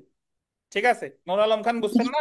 জি আচ্ছা, আর স্যার। কারো প্রশ্ন আছে এখানে যারা আছেন? বিমল সাহেব বুঝছেন? আর কেউ আছে? আখিনুর বুঝছেন? আচ্ছা। তো এগুলো হলো ভিকারিয়াস লাইবিলিটি সংক্রান্ত ধারা, মানে একজনের অপরাধের দায় আর একজনের উপর বর্তাতে, মানে আমি সরাসরি করি নাই, বাট আমার উপর বর্তাতে পারে, কারণ আমি ওই অপরাধটার সাথে জড়িত ছিলাম, সরাসরি না করলেও আমি জড়িত ছিলাম। 3 নাম্বারটা দেখেন, যে ক্ষেত্রে কোনো ব্যক্তি অপরাধে গোল দিবেন, সহায়তা, অপরাধে সহায়তা, অপরাধের সহায়তার জন্য দোষী হয়, ধারা 109। অ্যাকচুয়ালি এটা 109 থেকে 120 পর্যন্ত। তো সামনে বিস্তারিত পড়বো। অপরাধের সহায়তাটা আমি জাস্ট একটু বলি। এতক্ষণ যা পড়ছি, 34-এ লাগে 2 জন সর্বনিম্ন, 149-এ লাগে কয়জন, 5 জন। কিন্তু অপরাধের সহায়তায় একজনও করতে পারে। আমি একজনকে বললাম যে তুমি অমুকরে গিয়ে আহ, তার হাত ভেঙে ফেলো বা অমুকের ঘর পোড়ায় দাও, তো সে আমার কথা মতো অপরাধটা করুক বা না করুক, আমি অপরাধের সহায়তার জন্য দণ্ডিত হব। বুঝতে পারছেন? তাহলে একজন ব্যক্তি যদি আরেকজন ব্যক্তিকে যে হুকুম দেয়, সহায়তা করে, প্ররোচনা করে, যারে প্ররোচনা করলো, যারে সহায়তা করলো, যারে হুকুম দিল, সে ওটা করুক বা না করুক, যে এই কাজটা করলো, যে সহায়তা করলো বা হুকুম দিল, সে কিন্তু দোষী সাব্যস্ত হবে। এটাই। আর সামনে বিস্তারিত করব। 4 নাম্বারটা দেখেন, যে ক্ষেত্রে কোনো ব্যক্তি গোল দিবেন অপরাধমূলক ষড়যন্ত্রের জন্য দোষী হয়, 120 খ। অপরাধমূলক ষড়যন্ত্রে ইংরেজিতে বলে ক্রিমিনাল কনস্পাইরেসি। সামনে বিস্তারিত করব, টেনশন নিয়েন না। হোয়াট ইজ অপরাধমূলক ষড়যন্ত্র? দেখেন, 34-এর সাথে অপরাধমূলক ষড়যন্ত্রের একটা মিল আছে। 34-এ লোক ছিল কয়জন, 2 বা ততোধিক। পূর্ব পরিকল্পনা ছিল, ছিল। অপরাধ সংগঠিত হয়েছিল, হয়েছিল। কিন্তু 120-এর খতে বলছে 2 বা ততোধিক ব্যক্তি ছিল, পূর্ব পরিকল্পনা ছিল, বাট অপরাধটা সংগঠিত হয় নাই। অপরাধটা সংগঠিত হয় নাই, তাহলে সেই ক্ষেত্রে দায়ী হবে 120 খ। বুঝতে পারছেন? এবং অপরাধমূলক ষড়যন্ত্র হলো একটা মানে স্বতন্ত্র অপরাধ। 34 কিন্তু স্বতন্ত্র অপরাধ ছিল না, কিন্তু অপরাধ আমরা এই জায়গা জাস্ট এই 2 বা ততোধিক ব্যক্তি পরিকল্পনা করলাম বার কাউন্সিল ভাঙচুর করব। বার কাউন্সিল ভাঙচুর আমরা করতে পারি নাই, তার আগে আমরা ধরা পড়ে গেছি। তখন আমরা ভাঙচুরের জন্য দায়ী হব না, কিন্তু ভাঙচুরের ষড়যন্ত্রের জন্য দায়ী হব, আমাদের বিরুদ্ধে মামলা হবে 120 খ। বুঝতে পারছেন? তাহলে 34 আর 120 খ এর মধ্যে মূল পার্থক্য, 34-এ পরিকল্পনা ছিল, অপরাধ সংগঠিত হয়েছে, কিন্তু 149 খতে কি বলেন, পরিকল্পনা ছিল, অপরাধ সংগঠিত হয় নাই। জি, আশা করি বুঝতে পারছেন। আচ্ছা, 5 নাম্বারটা ওই অপরাধমূলক ষড়যন্ত্রের মধ্যেই পড়ে, যে বাংলাদেশের ভিতরে বা বাইরে বাংলাদেশের বিরুদ্ধে যুদ্ধ ঘোষণা, যুদ্ধ ঘোষণার উদ্যোগ বা কোনো যুদ্ধ ঘোষণার সহায়তা বা অপরাধ সময় ষড়যন্ত্র করার জন্য 121 ক। ষড়যন্ত্র মানে এটাও তাই, যে বাংলাদেশের বিরুদ্ধে যুদ্ধ ঘোষণা ষড়যন্ত্র যদি কেউ করে।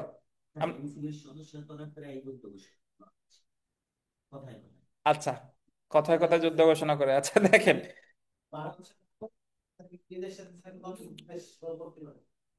বাংলাদেশে বৈশা যে কেউ বাংলাদেশের বিরুদ্ধে ষড়যন্ত্র করলে, এটা আপনার তো উত্তর জানা উচিত, 2 ধারায় কি বলছে? 2 ধারায় তো বাংলাদেশের ভিতরে বসলে যে কেউ হতে পারে, মনে আছে? আচ্ছা, 6 নম্বরে দেখেন, যে ক্ষেত্রে কোনো ব্যক্তি খুন সহ ডাকাতির জন্য দোষী সাব্যস্ত হয়, গোল দিবেন 396।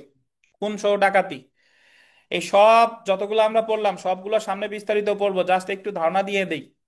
396 ধারায় বলছে যে আগে ডাকাতি কাকে বলে সেটা একটু বুঝাই। আপনারা আইনের ভাষা ছাড়া এমনি ছিনতাই বুঝেন তো? ছিনতাই, যে রাস্তাঘাটে একজনের ভয় দেখাইয়া আঘাত করে তার মূল্যবান টাকা পয়সা বা জিনিসপত্র নিয়ে নিছে, এটার বলে কি বলেন? ছিনতাই। তো আইনের ভাষা এটার বলে রবারি বা দস্যুতা। রবারি বা দস্যুতা। তো দস্যুতা আইনে আছে, আমরা যখন দণ্ডবিধির সামনে আগাবো, যে 390 ধারায় আছে, দস্যুতা সর্বনিম্ন করে একজন, সর্বোচ্চ 4 জন, মানে 1 থেকে 4 জন, 4 জন ব্যক্তি পর্যন্ত ছিনতাই করা যায়। আর যদি 5 জনে মিলে ছিনতাই করে বা 5 জনে মিলে দস্যুতা করে, তখন সেটা হয়ে যাবে ডাকাতি। বুঝতে পারছেন? যখন ডাকাতি করতে গিয়ে যখন কাউকে হত্যা করা হবে, তখন ওই হত্যার জন্য সবাই সমানভাবে দায়ী হবে।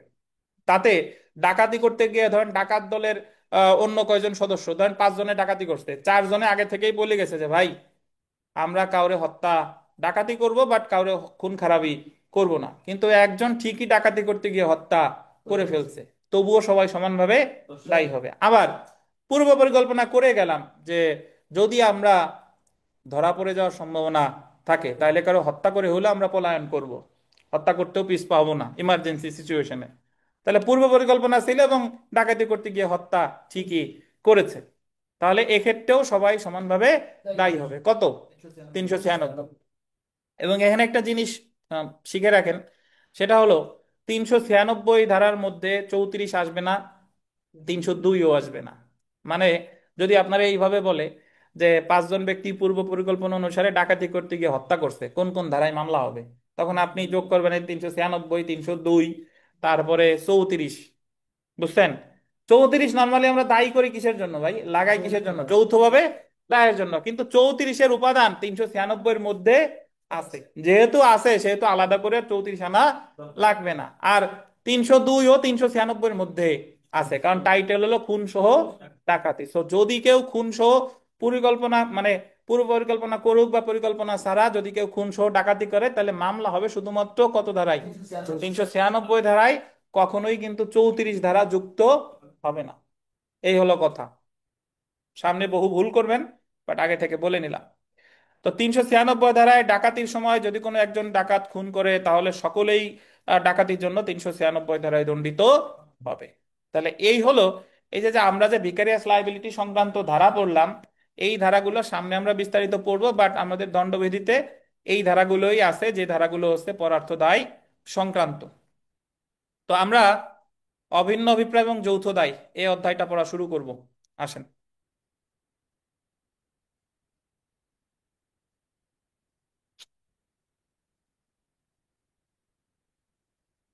একটু যদি পড়ি, যে প্রত্যেক ব্যক্তি তার নিজের কার্যের জন্য দায়ী এবং অন্যের কার্যের জন্য নয়, এই নীতির প্রথম ব্যতিক্রম আন্ডারলাইন করবেন দণ্ডবিধির 34 ধারায় উল্লেখ করা হয়েছে। কারণ দণ্ডবিধির 34 ধারায় যৌথ দায় আকারে পরার্থ নীতির স্বীকৃতি দেওয়া হয়েছে। 34 ধারায় যৌথ দায়ের মূল ভিত্তি হলো অভিন্ন অভিপ্রায় নিয়ে অপরাধ সংগঠন করা। অভিন্ন অভিপ্রায় মানে হলো পূর্ব পরিকল্পনা ছিল। 34 ধারায় কোনো ব্যক্তি তার নিজের দ্বারা সরাসরি সংগঠিত নয়, বরং অন্য ব্যক্তি যার সাথে সে অভিন্ন অভিপ্রায় অনুসারে অপরাধ সংগঠনে অংশগ্রহণ করেছে তার দ্বারা সংগঠিত অপরাধের জন্য যৌথভাবে দায়ী হবে। অর্থাৎ অভিন্ন অভিপ্রায় অনুসারে সংগঠিত অপরাধের ক্ষেত্রে একজনের অপরাধের জন্য অভিন্ন অভিপ্রায় ছিল এমন অন্যান্য ব্যক্তিও দায়ী হবে, কি যদিও অন্যান্য ব্যক্তিরা সরাসরি অপরাধটি সংগঠন করেনি। এবং এই অধ্যায়টা দেখেন 34 থেকে 38 ধারা পারস্পরিক সম্পর্ক যুক্ত। দণ্ডবিধির 34 থেকে 38 ধারা হলো একটা অধ্যায় পারস্পরিক সম্পর্কযুক্ত, যেখানে 34 ধারায় অভিন্ন অভিপ্রায় নিয়ে সাধিত অপরাধের ক্ষেত্রে পরার্থ দায় আকারে যৌথ দায়ের নীতি আলোচনা করা হয়েছে, আর সেখানে 35 থেকে 38 ধারায় যৌথ দায়ের আরো অন্যান্য ক্ষেত্রে সমূহ আলোচনা করা হয়েছে। তো প্রথমে আমরা প্রতিটা ধারাই পড়বো। প্রথমে আসেন দেখেন 34। 34-এর যে টাইটেল, এটা দেখেন অভিন্ন অভিপ্রায় বা কমন ইন্টেনশন নিয়ে অপরাধ করলে। 35টা দেখেন অপরাধজনক জ্ঞান এবং অভিপ্রায় ক্রিমিনাল নলেজ নিয়ে অপরাধ করলে, ব্র্যাকেটে লেখেন একই অভিপ্রায়, ব্র্যাকেটে লেখেন একই অভিপ্রায়, একই অভিপ্রায়।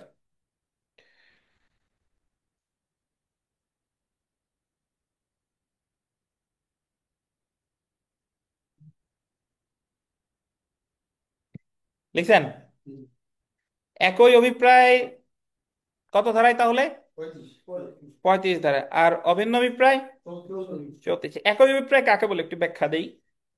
35 হলো 5 জন ব্যক্তি পূর্ব পরিকল্পনা অনুসারে চুরি করতে গেছে, এটা হলো 34, সরি 5 জন ব্যক্তি পূর্ব পরিকল্পনা অনুসারে চুরি করতে গেছে, এটা হলো 34। আর একই অভিপ্রায় হলো 5 জনই চুরি করতে গেছে কিন্তু ওই জায়গায় গিয়ে ধরা খাইছে, একজনের সাথে আর একজনের আগে থেকে যোগসূত্র ছিল না, এটা হলো একই অভিপ্রায়। 5 জনই ওই বাড়িতে চুরি করতে গেছে কিন্তু 5 জনের আগে থেকে কোনো যোগসূত্র ছিল না, তখন ওই 5 জন অপরাধীর বিচার একসাথে করা যাবে, সেক্ষেত্রে 34 আনা যাবে না, সেক্ষেত্রে কত? 35। আর ওই 5 জন যদি আগে থেকে নিজেদের সাথে যোগাযোগ করে নিজেরা নিজেরা গেছে তখন তাদেরকে যৌথভাবে বিচার করা যাবে, সেক্ষেত্রে আনতে হবে কত? 34। কি তানভীর সাহেব? হ্যাঁ, 5 চোর এক জায়গায় গেছে। জি।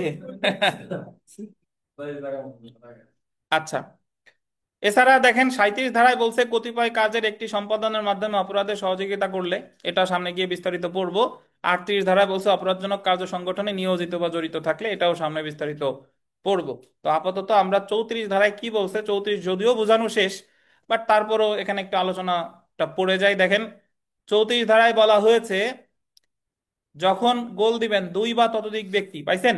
দুই বা ততোধিক গোল দেন, দুই বা ততোধিক ব্যক্তি অভিন্ন অভিপ্রায় গোল দেন, অভিন্ন অভিপ্রায় বাস্তবায়নের জন্য কোনো গোল দিবেন অপরাধমূলক কাজ করে, মানে তাদের দুই বা ততোধিক ব্যক্তি অভিন্ন অভিপ্রায় মানে তাদের পূর্ব পরিকল্পনা ছিল ছিল এবং অপরাধমূলক কাজ কি করছে, তখন তাদের প্রত্যেকে উক্ত অপরাধমূলক কাজের জন্য এমন ভাবে দায়ী হবে যেন সে কাজটি নিজে একা করেছিল।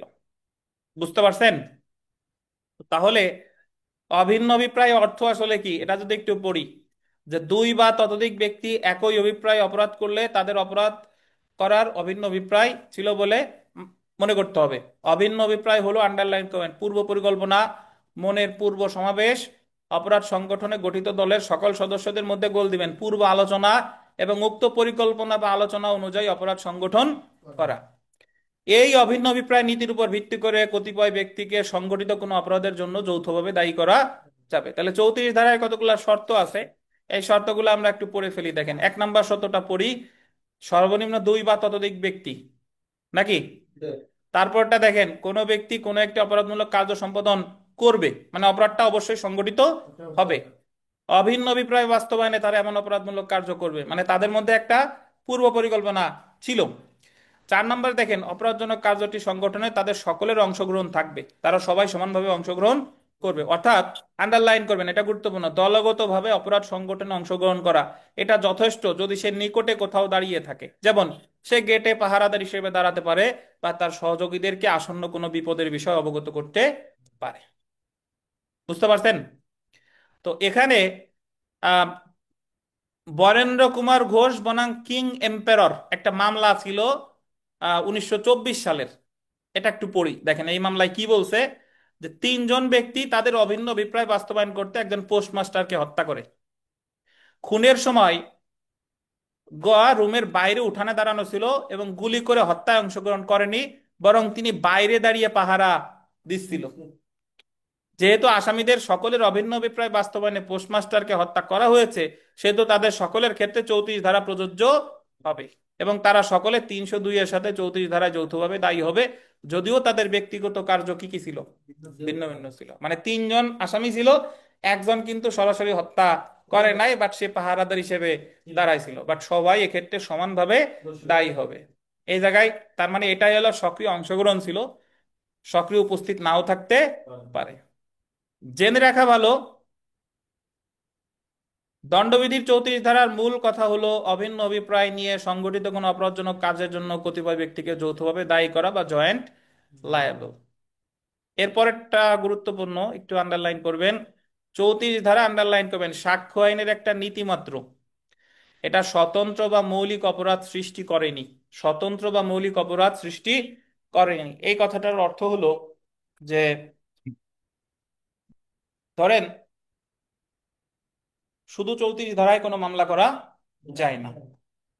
যদি শুধু 34 ধারায় মামলা করা যেত তাহলে 34 একটা স্বতন্ত্র অপরাধ হিসেবে বিবেচিত হতো। তারপরে দেখেন, অভিন্ন অভিপ্রায় এবং অংশগ্রহণ উভয়ের উপস্থিতি ব্যতীত দণ্ডবিধি 34 প্রয়োগ করা যায় না।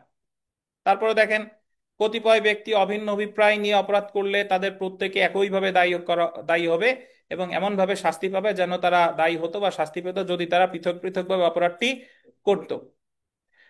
তো এগুলা মোটামুটি গুরুত্বপূর্ণই। আমরা এই প্যারাটা একটু আসি, যে অভিন্ন অভিপ্রায় আর সরি একই অভিপ্রায়, আর একটা হচ্ছে কি অভিন্ন অভিপ্রায়। একই অভিপ্রায় গোল দিয়ে এর উপরে বা নিচে লেখেন ধারা 35, আর অভিন্ন অভিপ্রায়ের উপরে বা নিচে লেখেন 34।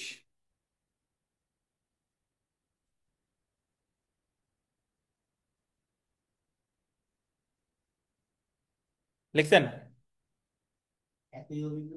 একই অভিপ্রায় 35, ধারা 35, আর অভিন্ন অভিপ্রায় ধারা 34। এই যে দেখেন, একই অভিপ্রায় এবং অভিন্ন অভিপ্রায়ের মধ্যে পার্থক্য আছে। অভিন্ন অভিপ্রায় হতে হলে কোনো নির্দিষ্ট কার্য করতে পূর্ব পরিকল্পনা থাকতে হবে, কিন্তু একই অভিপ্রায়ের ক্ষেত্রে পূর্ব পরিকল্পনা প্রয়োজনীয় না। একই অভিপ্রায়ে পূর্ব পরিকল্পনা থাকে, বাট নিজের মনের মধ্যে একা একা একা।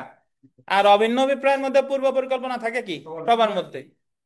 যেমন 4 জন ব্যক্তির চুরি করার অভিপ্রায় থাকতে পারে, কিন্তু চুরির বিষয়ে তাদের মধ্যে কোনো পূর্ব আলোচনা হয়নি। তারা একই দিনে একই স্থানে চুরি করতে গেল এবং এই ক্ষেত্রে তাদের যে চুরি করার অভিন্ন অভিপ্রায় আছে বলে তা বলা যাবে না, বরং তাদের অভিপ্রায় একই। যদি এই 4 জন ব্যক্তি তাদের এই একই অভিপ্রায় বা চুরির বিষয়টি নিয়ে পূর্ব পরিকল্পনা করত, তাহলে তাদের মধ্যে চুরি করার অভিন্ন অভিপ্রায় সৃষ্টি হতো। বুঝতে পারছেন? 4 জন চোর আর একজনের সাথে পরিকল্পনা করে নাই, পরিকল্পনা করলে ভাগ দেওয়া লাগবে না, তারা 4 জন নিজের মতো করে গিয়েছে, কিন্তু যাওয়ার পর ওই জায়গায় গিয়ে দেখা হয়ে গেছে, তাহলে তাদের সবারই দায়ী করার জন্য আসবে কত, 35। আর তারা যদি আগে থেকেই পরিকল্পনা করে যেত তাহলে 34। হুম।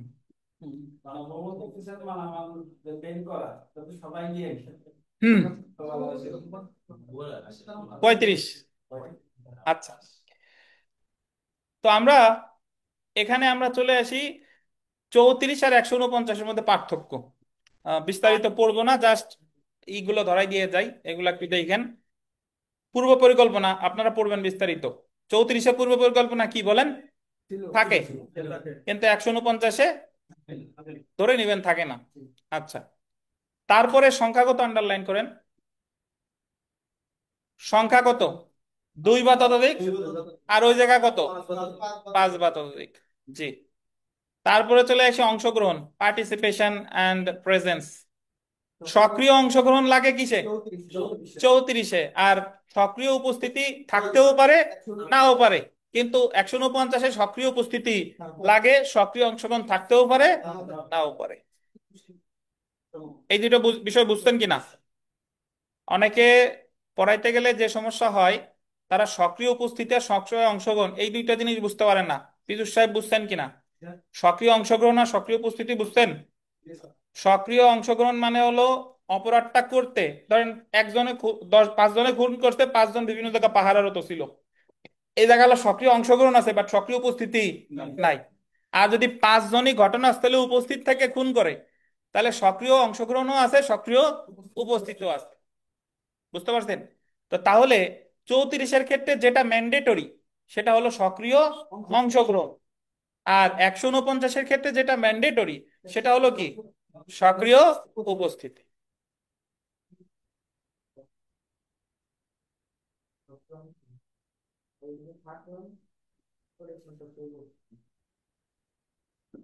আচ্ছা,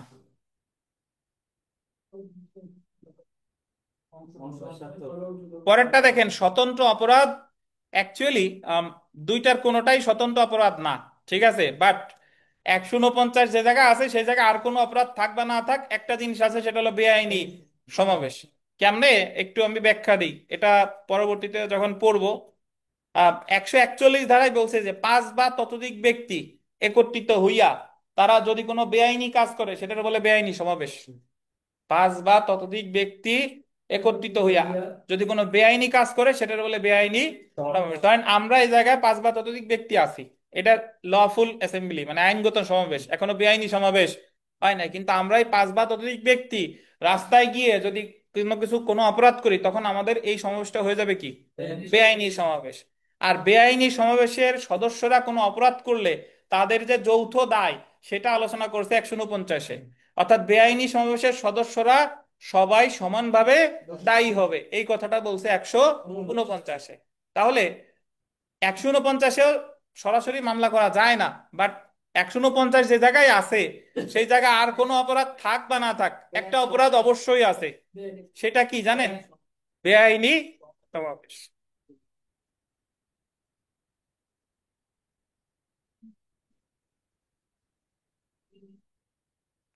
আচ্ছা, আমরা বিগত বছরের প্রশ্নে চলে আসি। যে 1 নম্বর প্রশ্নটা দেখেন, দণ্ডবিধির কোন ধারায় অভিন্ন ইচ্ছাজনিত বা কমন ইন্টেনশন দায় সম্পর্কে আলোচনা করছে, কত ধারা, 34। 2 নম্বরটা দেখেন, যে পেনাল কোডের 34 ধারার অধীন সাধারণ উদ্দেশ্য অপরাধ সংগঠনের জন্য ন্যূনতম কতজন আসামি হতে হবে, 2 জন। 3 নং প্রশ্নটা যদি পড়ি, যে চ সহ 5 ব্যক্তি সকে হত্যার পরিকল্পনা করে, 5 জন, পরিকল্পিত দিন তারিখ ও সময় তারা সকলে মিলে সকে হত্যা করে, চ সহ উক্ত ব্যক্তির বিরুদ্ধে পেনাল কোডের, কেউ বলবেন না, 302 ধারার সাথে নিম্নের কোন ধারাটি প্রাসঙ্গিক। এ জায়গায় উত্তর আছে 34, কিন্তু পীযূষ সাহেব বলেন এই জায়গায় 149 উত্তর হলো না কেন। পূর্ব পরিকল্পিত ছিল, যাক মাথা খুলতেছে আস্তে আস্তে। আসেন, পূর্ব পরিকল্পনা ছিল। আমার দিনেশ থাকলে এখনো বলতো স্যার 149, কে 5 জন আছে। আচ্ছা, 35 ধারায় চলে আসি, দেখেন, অপরাধমূলক জ্ঞান এবং অভিপ্রায় নিয়ে অপরাধ করলে।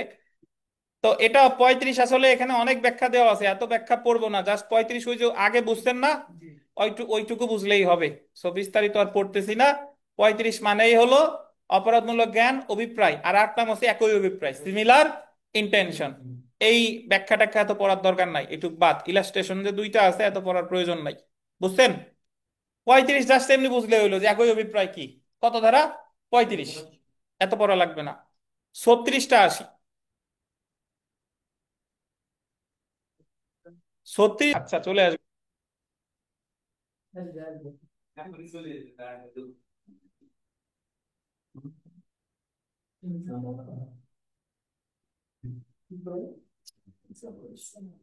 আচ্ছা দেখেন, আপনার বইতে নাই 36 নাকি? না থাকলে সমস্যা নাই, যার নাই সে বেঁচে গেছেন, ওইটুকু পড়া লাগলো না। আচ্ছা, 36 ধারায় বলতেছে যে আংশিক কার্যকর করা, আংশিক কার্য করে আর আংশিক কার্যবিরতি দ্বারা সাধিত ফলাফল, কথাটার অর্থ কি, মানে আপনি একজন ব্যক্তিরে হালকা প্রহার করছেন, মানে হালকা প্রহার মানে এমন এমন মার দিছেন যে মারে কারো মারা যাওয়ার কথা না, মার দেওয়ার পরে একটা রুমে আটকায় রাখছেন, 2 দিন তারে কোনো খাবার দেন নাই, তো দুইটার কম্বিনেশনে সে মারা গেছে, মানে মার এবং 2 দিন যে খাইতে দেন নাই, এটার দুইটার কম্বিনেশনে সে মারা গেছে, তাহলে এই জায়গা হলো আংশিক কার্য, মারধর করা হলো আংশিক কার্য, আর কার্যবিরতি হলো কি, তাকে না খাওয়াই রাখছে। তাহলে ধরে নেওয়া হবে যে যাকে এই যে হত্যা করা হলো, হত্যাটা টোটালি মারধর করে করছে অথবা টোটালি না খাওয়াইয়া মারছে। বুঝতেন? এটাই বলছে কত ধারা, 36 ধারা। এই যে একটু পড়ি, যখন কোনো অপরাধ, আন্ডারলাইন করবেন, কোনো আংশিক কার্য বা আংশিক কার্যবিরতির ফলাফল, আংশিক করছে কার্য আর আংশিক হচ্ছে কার্যবিরতির ফলাফল, সেক্ষেত্রে উক্ত অপরাধটি কোনো সম্পূর্ণ কার্য বা কার্যবিরতির মাধ্যমে সাধিত হয়েছে মর্মে গণ্য হবে। হয় ধরে নেওয়া হবে সম্পূর্ণ কার্যকরী অপরাধটা করছে, আর নাইলে সম্পূর্ণ কার্যবিরতির মাধ্যমে অপরাধটা করছে। এবং সম্পূর্ণ কার্য বা কার্যবিরতির দ্বারা কোনো অপরাধ করলে কোনো ব্যক্তি যেভাবে দায়ী হতো, আংশিক কার্য বা আংশিক কার্যবিরতির দ্বারা অপরাধ করলেও অনুরূপভাবেই দায়ী হবে। অর্থাৎ পুরোপুরি মারধর করে মারলেও যেভাবে দায়ী হতো, আংশিক কার্য বা আংশিক কার্যবিরতি করে করছে সেইভাবেই দায়ী হবে। তো ব্যাখ্যায় যদি চলে আসি, যে এ বি কে হত্যার জন্য অভিযুক্ত, এ বি কে স্বেচ্ছায় হত্যা করেছে আংশিকভাবে খাদ্যদান হতে বিরত রাখে এবং এবং তাকে আংশিকভাবে মারধর করে, সেক্ষেত্রে এ বি কে হত্যার জন্যই দায়ী হবে।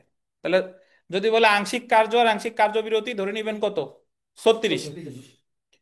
37-এ চলে আসি, তাহলে আমরা 34-এ অভিন্ন অভিপ্রায়, 35-এ একই অভিপ্রায়, আর 36-এ আংশিক কার্য আর আংশিক কার্যবিরতি। বিমল সাহেব আছেন তো? দেখা যাচ্ছে? জি। ধারা 37 দেখেন, কতিপয় কার্যের একটি সম্পাদনের মাধ্যমে অপরাধে সহযোগিতা করা। কতিপয় কার্যের একটি সম্পাদনের মাধ্যমে অপরাধে সহযোগিতা করা, এটার অর্থ হলো কি, আমি একটু ব্যাখ্যা দিই তারপরে বলি। দুই বা ততোধিক ব্যক্তি পূর্ব পরিকল্পনা করছে যে আমরা একটা অপরাধ করব কতিপয় কার্যের মাধ্যমে, মানে আমরা ধাপে ধাপে করব, একসাথে না। কিভাবে? যে পরিকল্পনা করলো যে ক আর খ পরিকল্পনা করছে, তারা নির্মলের ভালো বন্ধু, কিন্তু তারা পরিকল্পনা করছে যে তারা প্রতিদিন নির্মলে এক একদিন এক একজন চা খাওয়াইতে নিয়ে যাবে এবং প্রতিদিন তারা হালকা হালকা করে চার মধ্যে বিষ দিবে। তো ক একদিন নির্মলে নিয়ে গেছে, ক বিষ দিছে, ওই দিন নির্মল হালকা অসুস্থ হয়েছে, টের পাই নাই। পরের দিন খ নিয়ে গেছে নির্মল রে, খ যেদিন বিষ দিছে নির্মল মারা গেছে।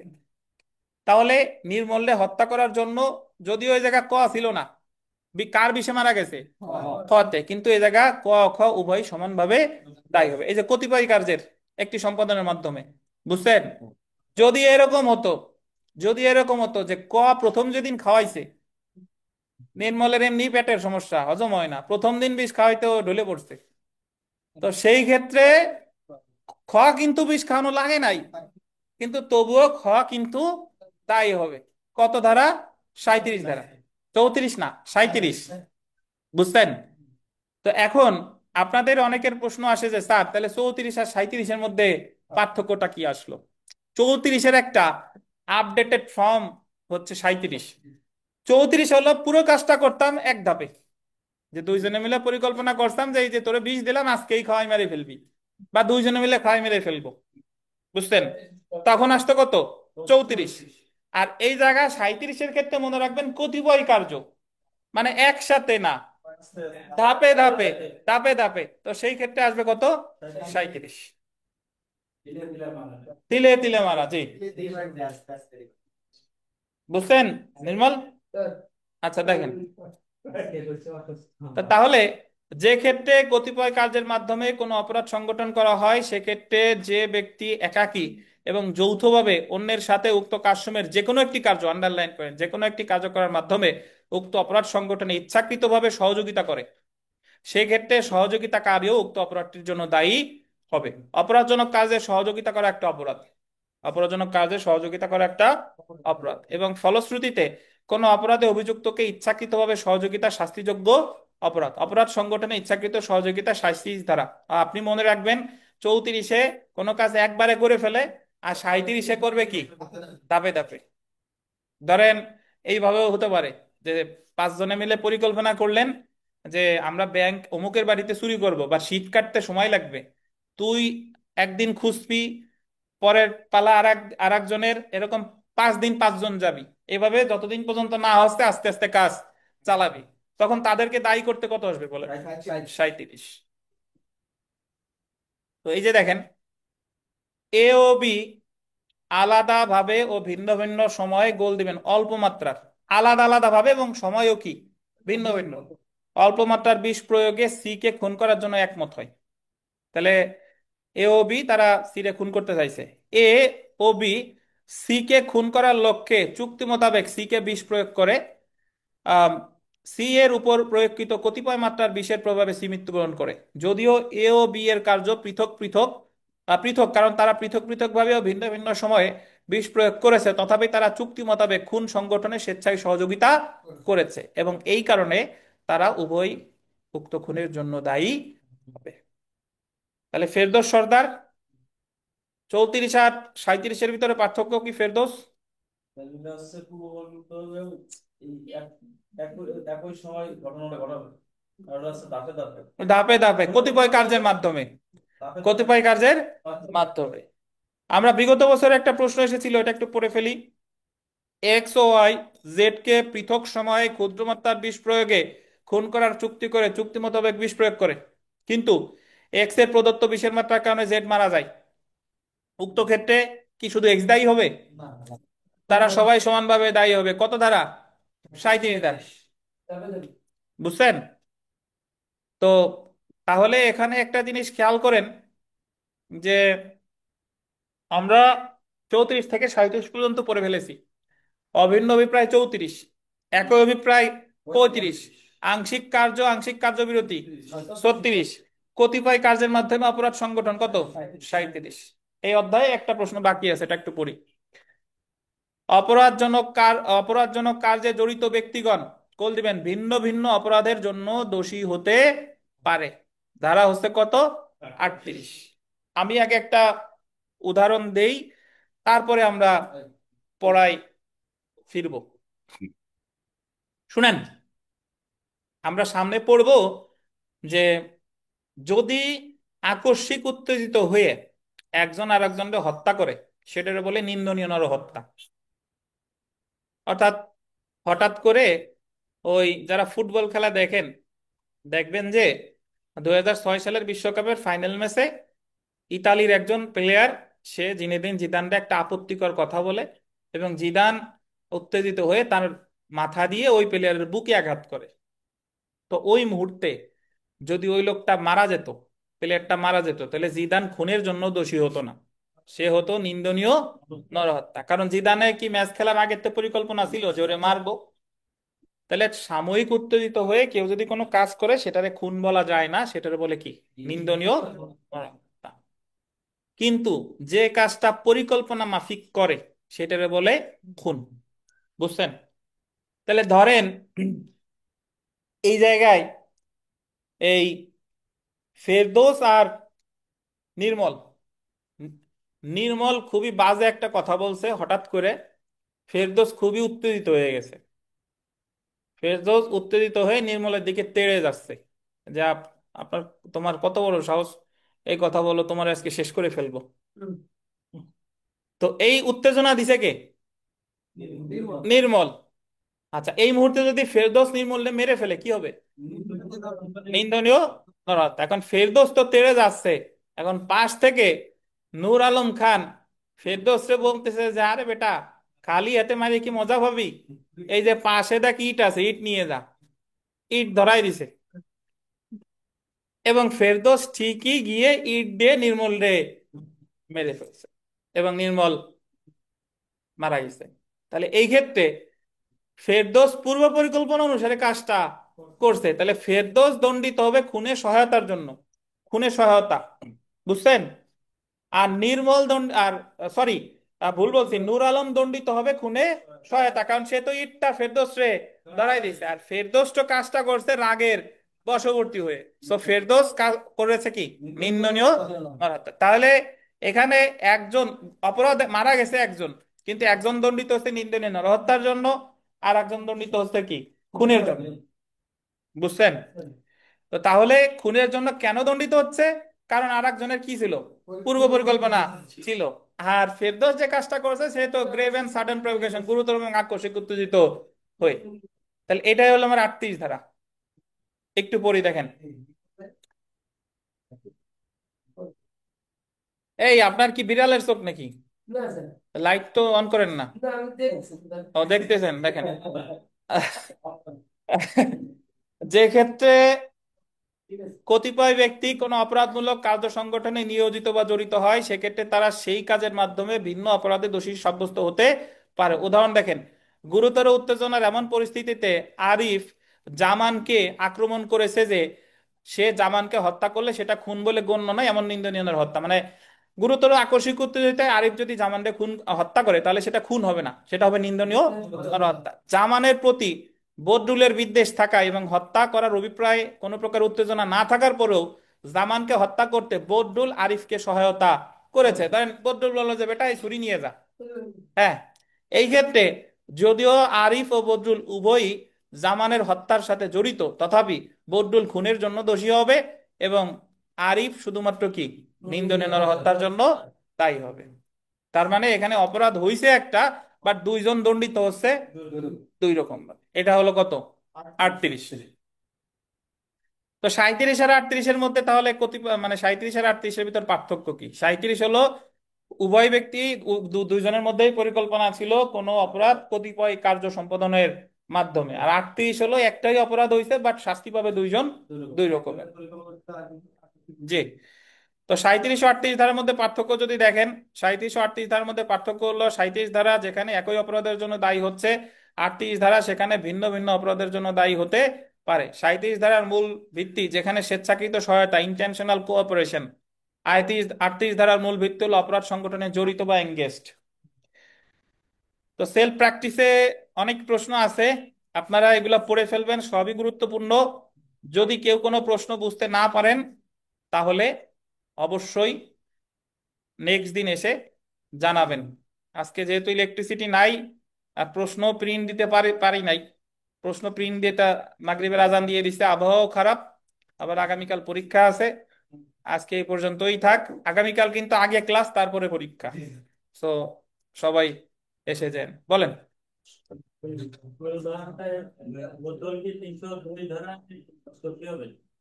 আপাতত মনে রাখেন 302, পরে ব্যাখ্যা সামনে আরো পাবেন।